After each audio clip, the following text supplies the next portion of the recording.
കർത്താവായ യേശുക്രിസ്തുവിൻ്റെ നാമത്തിൽ വീഡിയോ ശ്രദ്ധിക്കുന്ന എല്ലാ സൗരസ്വരന്മാർക്കും ഞാൻ സ്നേഹവന്ദനം പറയുകയാണ്. സൗരസ്വരന്മാരെ, ഇന്ന് ഞാൻ നിങ്ങളോട് പറയുന്ന പ്രബോധനം എന്ന് പറയുന്നത്, ആ, രക്ഷിക്കപ്പെട്ട വിശ്വാസികൾ മാത്രമല്ല, ക്രിസ്തു മതത്തിലുള്ള എല്ലാ ക്രിസ്ത്യാനികളും മറ്റു മതത്തിലുള്ള മനുഷ്യരുമെല്ലാം മരണശേഷം മനുഷ്യന് മോക്ഷം കിട്ടണം, സ്വർഗം കിട്ടണമെന്ന് ആഗ്രഹിക്കുന്നവരാണ്. അപ്പോൾ അതിനു വേണ്ടിയാണ് അവർ മരണശേഷം മതത്തിൽ ഉൾപ്പെട്ട് നിൽക്കുന്നവരെല്ലാം മരണശേഷം കർമ്മങ്ങൾ ചെയ്യുന്നതിൻ്റെ പിന്നിലുള്ള കാരണവും അവരുടെ ആത്മാവിന് ശാന്തി ലഭിക്കണം, മോക്ഷം ലഭിക്കണം എന്നുള്ളത് കൊണ്ടാണ്. എന്നാൽ രക്ഷിക്കപ്പെട്ട അല്ലെങ്കിൽ വിശ്വാസികളായിരിക്കുന്ന ക്രിസ്തു വിശ്വാസികളായിരിക്കുന്ന സഹോദരന്മാരെ, നമുക്ക് വേദപുസ്തകം നൽകുന്ന പ്രത്യാശ യേശുക്രിസ്തു രണ്ടാമത് വരുമെന്നും ആ രണ്ടാമത് വരുന്ന യേശുക്രിസ്തു നമ്മെ യേശുക്രിസ്തുവിൽ പ്രത്യാശയോടെ ഇരിക്കുന്നവരെ ചേർക്കുമെന്നും അങ്ങനെ ക്രിസ്തുവിനോടുകൂടെ നിത്യകാലം വസിക്കും എന്നുള്ള സന്ദേശമാണ് വേദപുസ്തകം നമുക്ക് നൽകിയിരിക്കുന്നത്. എന്നാൽ യേശുക്രിസ്തുവിൻ്റെ രണ്ടാമത്തെ വരവെങ്കിൽ നാം യേശുക്രിസ്തുവിനോടുകൂടെ ചേർക്കപ്പെടണമെങ്കിൽ, അല്ലെങ്കിൽ യേശുക്രിസ്തുവിനോടുകൂടെ നാം എടുക്കപ്പെടണമെങ്കിൽ നാം അറിഞ്ഞിരിക്കേണ്ടതായ ഒരു യാഥാർത്ഥ്യമുണ്ട്. ആ യാഥാർത്ഥ്യത്തെക്കുറിച്ച് ഒരു ചെറിയ പ്രബോധനം പറയുവാനാണ് ഞാൻ ആഗ്രഹിക്കുന്നത്.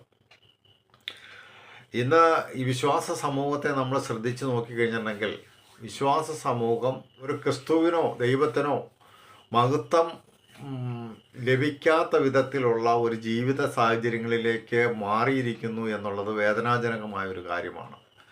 അപ്പോൾ അതുകൊണ്ട് ഈ സത്യം അറിഞ്ഞില്ലെങ്കിൽ, ഞാൻ ഈ ചൂണ്ടിക്കാണിച്ചു തരുന്ന ഈ വചനത്തിൻ്റെ സത്യം മനസ്സിലാക്കി അത് നമ്മൾ അറിയുന്നില്ലെങ്കിൽ നമുക്ക് കർത്താവിൻ്റെ വരവിങ്കൽ കൈവിടപ്പെട്ടു പോകും എന്നുള്ള ഒരു സന്ദേശമാണ് ഞാൻ നിങ്ങളോട് പറയാൻ ആഗ്രഹിക്കുന്നത്.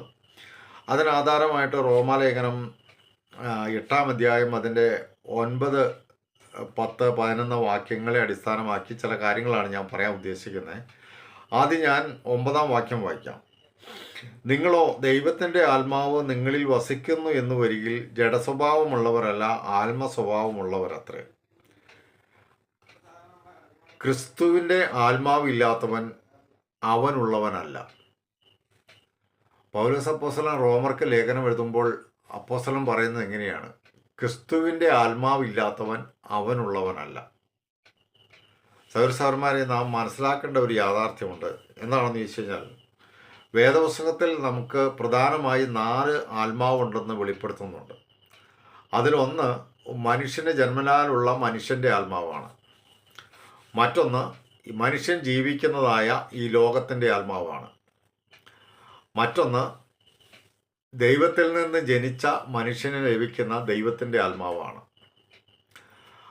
മറ്റൊന്ന് സാത്താൻ്റെ ആത്മാവാണ്, അല്ലെങ്കിൽ പൈശാചിക ആത്മാവാണ്, അല്ലെങ്കിൽ ദുരാത്മാവാണ്. അപ്പോൾ ഇങ്ങനെ ഈ 4 വിധ ആത്മാവിനെ കുറിച്ചാണ് പ്രധാനമായിട്ട് പറയുന്നത്. അത് കൊരിന്ത്യർ ലേഖനം 1-ാം ലേഖനം 2-ാം അധ്യായത്തിൻ്റെ 11, 12, 13 വാക്യങ്ങളിൽ നമുക്കിങ്ങനെ വായിക്കാൻ കഴിയും. മനുഷ്യനിലുള്ളത് അവനിലെ മനുഷ്യാത്മാവ് അല്ലാതെ മനുഷ്യരിൽ ആരറിയും? അവിടെ മനുഷ്യാത്മാവിനെ കുറിച്ചാണ് പറയുന്നത്. അതുകൊണ്ട് തന്നെ ദൈവത്തിലുള്ളത് ദൈവാത്മാവ് അല്ലാതെ ആരും ഗ്രഹിച്ചിട്ടില്ല. അവിടെ ദൈവത്തിൻ്റെ ആത്മാവിനെ കുറിച്ചാണ് പറയുന്നത്.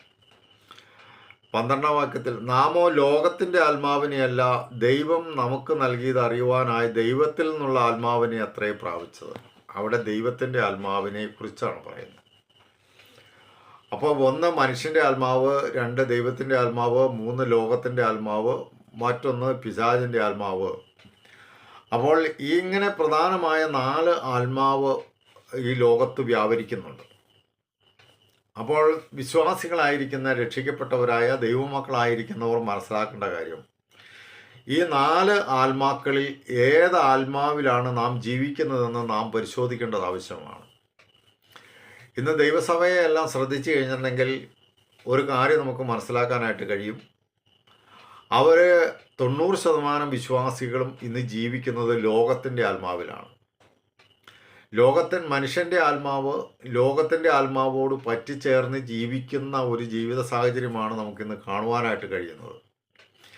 അപ്പോൾ അതുകൊണ്ട് പ്രിയ സഹോദരന്മാരെ, വേദപുസ്തകം നമുക്ക് നൽകുന്ന സന്ദേശം ഇതാണ്: യേശുക്രിസ്തു രണ്ടാമത് വരും എന്നുള്ളത് ക്രിസ്ത്യാനികളുടെ പ്രത്യാശയാണ്. അപ്പോൾ ക്രിസ്ത്യാനികളുടെ പ്രത്യാശയായിരിക്കുന്ന യേശുക്രിസ്തു രണ്ടാമത് വരുമ്പോൾ ആ യേശുക്രിസ്തു വരുന്നത് യേശുക്രിസ്തുവിൽ പ്രത്യാശയോടെ ഇരിക്കുന്നവരെ ചേർക്കുവാൻ വേണ്ടിയിട്ടാണ്. അങ്ങനെ യേശുക്രിസ്തു ചേർക്കുവാൻ വരുന്നവരെ കുറിച്ച് പൗലോസ് അപ്പോസ്തലൻ പറയുന്നത് ഇങ്ങനെയാണ്: ക്രിസ്തുവിൻ്റെ ആത്മാവില്ലാത്തവൻ അവനുള്ളവനല്ല. റോമാലേഖനം 8-9 ഇങ്ങനെ പറയുകയാണ്: നിങ്ങളോ ദൈവത്തിൻ്റെ ആത്മാവ് നിങ്ങളിൽ വസിക്കുന്നു എന്ന് വരികിൽ. ആ വാക്യത്തിൽ തന്നെയാണ് പറയുന്നത് ക്രിസ്തുവിൻ്റെ ആത്മാവില്ലാത്തവൻ. അപ്പോൾ ദൈവത്തിൻ്റെ ആത്മാവും ക്രിസ്തുവിൻ്റെ ആത്മാവും ഒരേ ആത്മാവ് തന്നെയാണ്. അപ്പോൾ ക്രിസ്തുവിൻ്റെ ആത്മാവില്ലാത്ത, അല്ലെങ്കിൽ ദൈവത്തിൻ്റെ ആത്മാവില്ലാത്ത ഒരു വ്യക്തി ക്രിസ്തുവിനുള്ളവനല്ല എന്നാണ് പറയുന്നത്. അപ്പോൾ ഒരു വ്യക്തിയിൽ ക്രിസ്തുവിൻ്റെ ആത്മാവിനെ ദൈവം നൽകുന്നത്, അല്ലെങ്കിൽ ദൈവത്തിൻ്റെ ആത്മാവ് ഒരു മനുഷ്യനിൽ വന്നു കഴിഞ്ഞാൽ ആ മനുഷ്യൻ എപ്രകാരമായി തീരുമെന്ന് റോമാലേഖനം 8-29 വായിക്കുന്നുണ്ട്. അവൻ മുന്നറിഞ്ഞവരെ തൻ്റെ പുത്രൻ അനേക സഹോദരന്മാരിൽ ആദിജാതനാകേണ്ടതിന് അവൻ്റെ സ്വരൂപത്തോട് അനുരൂപരാകുവാൻ നിയമിച്ചിരിക്കുന്നു. അപ്പോൾ ഇവിടെ പൗലോസ് അപ്പോസ്തലൻ പറയുന്നത് എങ്ങനെയാണ്: ദൈവം വിളിച്ചവരെ, ദൈവത്തിൽ നിന്ന് ജനിച്ചവരെ ദൈവം തൻ്റെ പുത്രനായ യേശുക്രിസ്തുവിൻ്റെ സ്വരൂപത്തോട് അനുരൂപമാകുവാൻ ദൈവം അവരെ നിയമിച്ചിരിക്കുന്നു എന്നാണ്.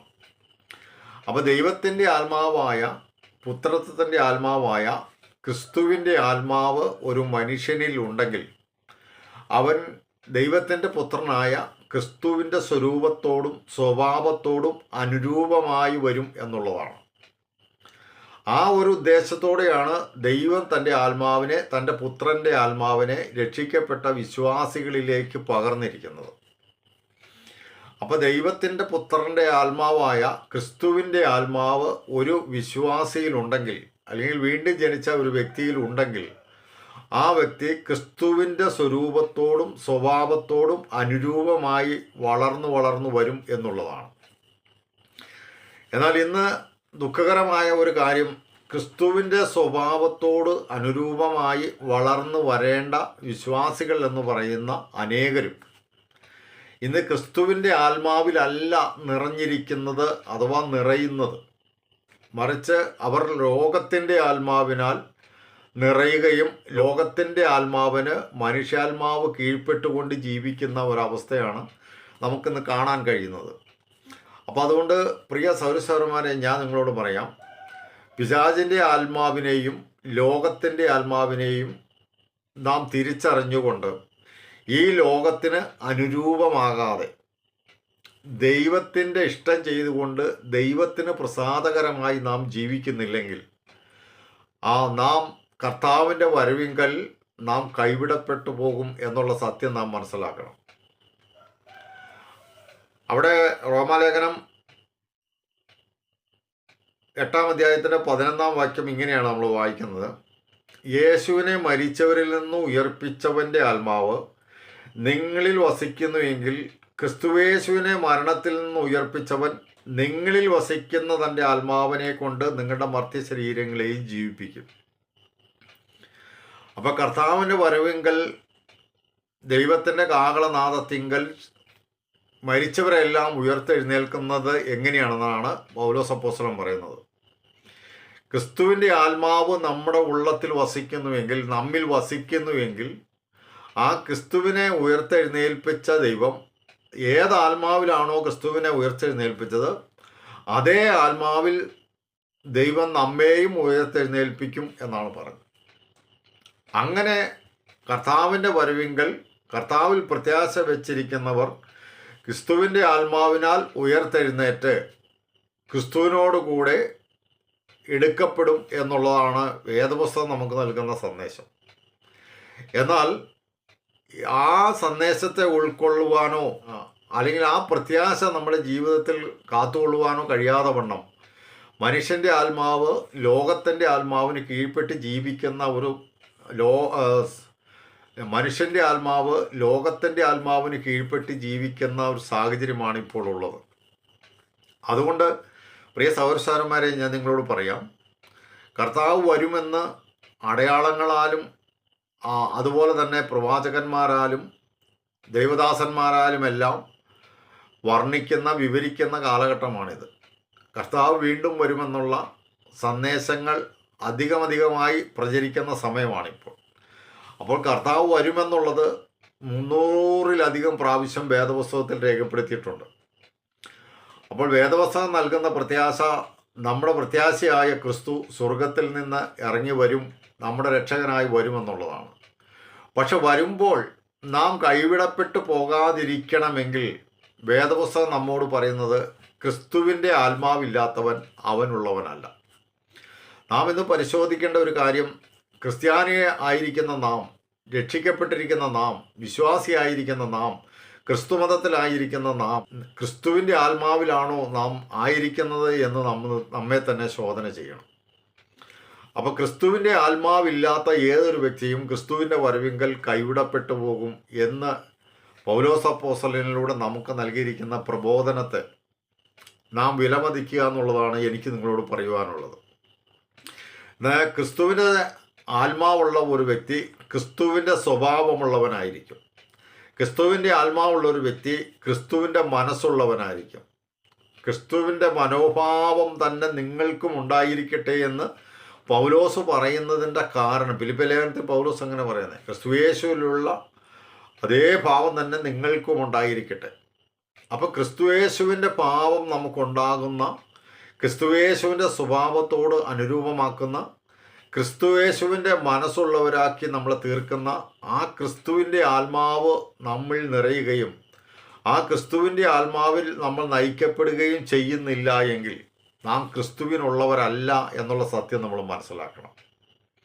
അപ്പോൾ ദൈവത്തിൻ്റെ ആത്മാവായ ക്രിസ്തുവിൻ്റെ ആത്മാവ് നമ്മിലില്ലെങ്കിൽ കർത്താവായ യേശു ക്രിസ്തുവിൻ്റെ രണ്ടാം വരവിങ്കൽ നാം കൈവിടപ്പെട്ടു പോകാൻ ഏറെ സാധ്യതയുണ്ട് എന്നാണ് വേദപുസ്തകം നമുക്ക് നൽകുന്ന സന്ദേശം.